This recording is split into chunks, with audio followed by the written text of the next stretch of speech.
सम्माननीय मंच, समारोह में उपस्थित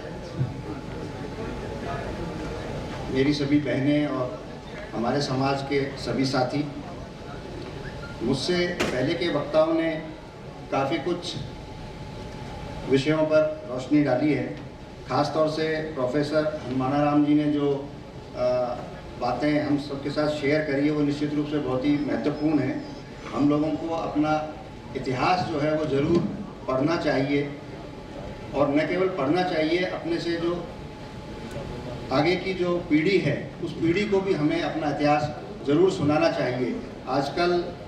का जो ये मटेरियलिस्टिक सोसाइटी जिस तरह से डेवलप हो रही है, एक भागम भाग का दौर बना हुआ है, आईटी का ज़माना है, व्हाट्सएप यूनिवर्सिटी में ही सभी लोग उलझे रहते हैं और उससे बाहर निकल नहीं पाते हैं। तो ये बहुत ज़रूरी है कि हम हमारे से जो हमारी अगली पीढ़ी है, जो बच्चे हैं, उनको हमें कभी भी कहानी के रूप में या किसी भी रूप में हमारा इतिहास ज़रूर सुनाना चाहिए। क्योंकि आप सभी लोगों को भी पता होगा कि हम लोगों ने बचपन में जो कहानियाँ सुनी थी, एक राजा था, उसकी 7 रानी थी, या जिस भी तरह की दूसरी कहानी थी, वो सब कहानियाँ आज भी हमारे जहन में बिल्कुल उसी तरह से उकेरी गई थी और आज भी हमारे जहन में उपस्थित हैं। हम उस कहानी का हूबहू आज हम उतार सकते हैं। तो ये बहुत ज़रूरी है कि बचपन में जो व्यक्ति को जो संस्कार और सिद्धांत जो दिए जाते हैं वही आगे जा कर के उसके व्यक्तित्व को निखारने में एक महत्वपूर्ण रोल अदा करते हैं। इसलिए बहुत ज़रूरी है कि हम हमारी पीढ़ी को अपने गौरवपूर्ण इतिहास के बारे में बताएं। इसके अलावा भी हमारा जो कौम है, हमारी जो जाति है, इसके गुणों से आप सभी वाकिफ़ हैं। ख़ास तौर से कि हम लोग बहुत ही मजबूती के साथ अपनी बात को कहते हैं और निष्पक्षता के साथ बात कहते हैं, परंतु जैसा हमने अपनी सर्विसेज में महसूस किया है और आप लोगों ने भी महसूस किया होगा कि हमें दूसरे लोगों से एक तरह से अलग थलग करने का एक प्रयास किया जाता रहता है। जहाँ भी गोदारा जी मेरी बात से सहमत होंगे कि हम अगर 4 अधिकारी हमारी जाति के एक साथ बैठ कर के अगर कहीं चाय भी पीने लग जाए तो वो एक चर्चा का विषय बन जाता है। तो मगर ऐसा क्यों होता है? क्योंकि लोगों में हमारे प्रति एक इन्फीरियरिटी का भय है लोगों में, बाकी सब लोगों में एक भय है कि ये कहीं एक मत हो गए या इकट्ठा हो गए तो बाकी सबका पत्ता कट जाएगा, और ये सच भी है। परंतु इसके साथ साथ हमारी कुछ कमियां भी हैं जिसे हमें स्वीकार करना चाहिए। हमारा थोड़ा बड़बोलापन है, या किसी बात को बढ़ा चढ़ा करके कहना है, बात को अपने गर्भ में नहीं रख पाते हैं, मुंह पे कह देते हैं। बहुत सारी ऐसी बातें हैं जो अच्छी भी हैं, परंतु आज के दौर में हमें यह देखना होगा कि हमें केवल हमारे समाज को ही नहीं, दूसरों के साथ भी अगर हमें सफलता प्राप्त करनी है तो दूसरों के साथ भी हमें सामंजस्य और सौहार्दपूर्ण जो है वो व्यवहार रखना बहुत ही ज़रूरी है। क्योंकि हमें अगर बाकी सब लोगों से हम अगर अलग थलग हो गए तो हमारी संख्या एक निश्चित है, और आपने बहुत से परिणामों में यह देखा होगा, चाहे वो किसी भी दौर पे हो, जब हम लोग एकत्रित होने की कोशिश करते हैं और बाकी सब लोग एक तरह से विरोध में खड़े हो जाते हैं तो हमें जो है सफलता पाना एक बहुत ही मुश्किल लक्ष्य हमारे लिए हो जाता है। इसलिए बहुत ज़रूरी है कि बाकी सभी जो समाज के दूसरे जो वर्ग हैं वो सभी भी हमें अप्रिशिएट करें, और अप्रिशिएट वो कब करेंगे? जब हम उन लोगों के काम आएंगे या उन लोगों की मदद करेंगे। तो हमें न केवल अपने समाज की मदद करनी है, परंतु हर एक वो व्यक्ति जो हमारे संपर्क में आता है और हमसे किसी उम्मीद रखता है किसी सहायता की, तो वो हमें बढ़ के करनी चाहिए। हमें कभी ये नहीं सोचना चाहिए कि मैं इसकी सहायता क्यों करूं, ये हमारे वर्ग से नहीं है। इससे होगा ये कि हमारा एक जो गुडविल है, वो गुडविल हमारी एक तरह से समाज में, पूरे राज्य में, बल्कि पूरे देश में गुडविल फैलानी बहुत ज़रूरी है, जिससे कि हम एक ऐसा वातावरण पैदा कर पाएंगे कि लोगों को हमारे ऊपर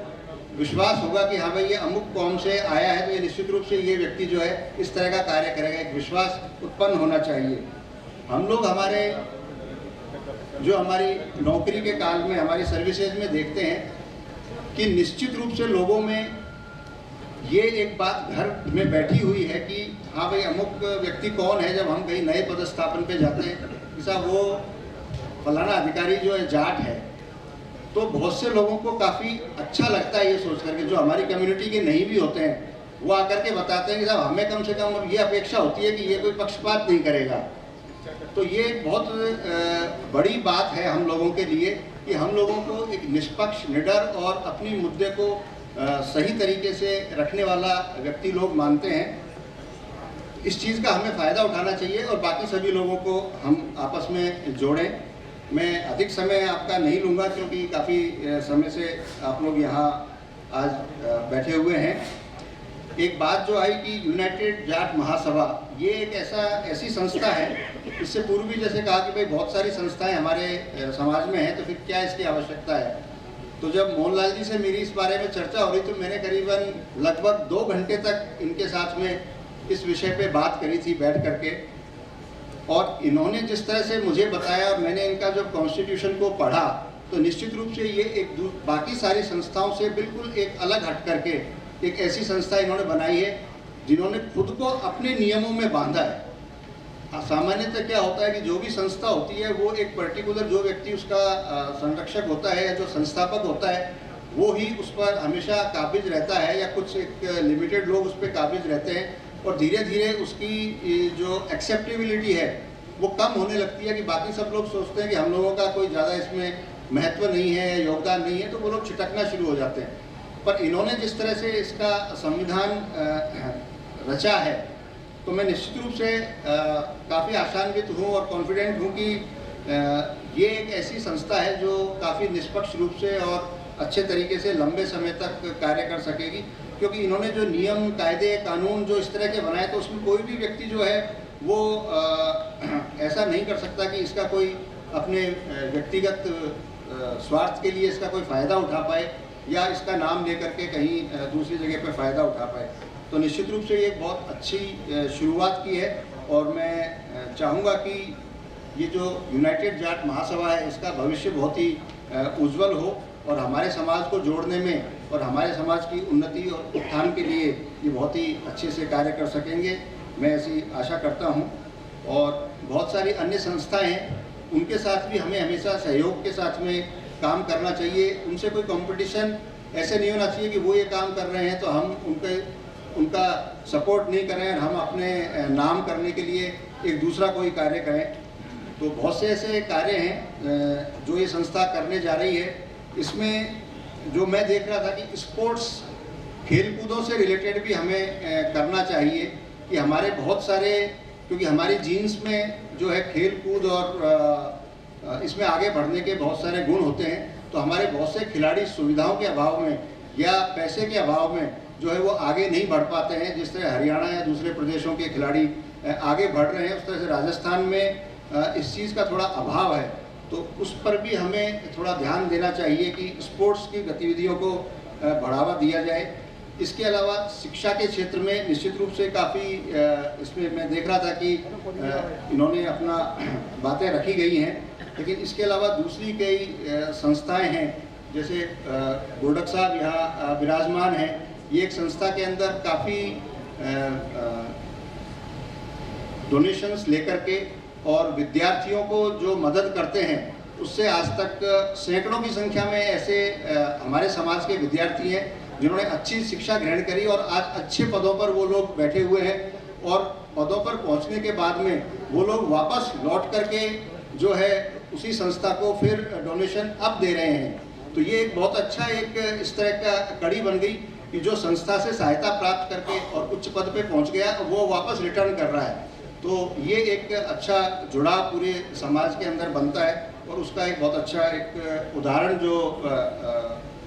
गोरडक साहब ने प्रस्तुत किया है। तो मैं चाहूँगा कि इस तरह की अच्छी अच्छी चीज़ें जो दूसरी संस्थाओं में मौजूद हैं उनको हमें सबको आत्मसात करना चाहिए। और अंत में मैं जो नई कार्यकारिणी है डॉक्टर गरसा जी और इनके सभी सहयोगियों को बहुत बहुत मुबारकबाद देता हूं, और मैं चाहूँगा कि ये भी अपना जो कार्यकाल है उसमें और अधिक इस यूनाइटेड जाट महासभा को अच्छे उन्नति के शिखर पर ले जाएंगे। धन्यवाद।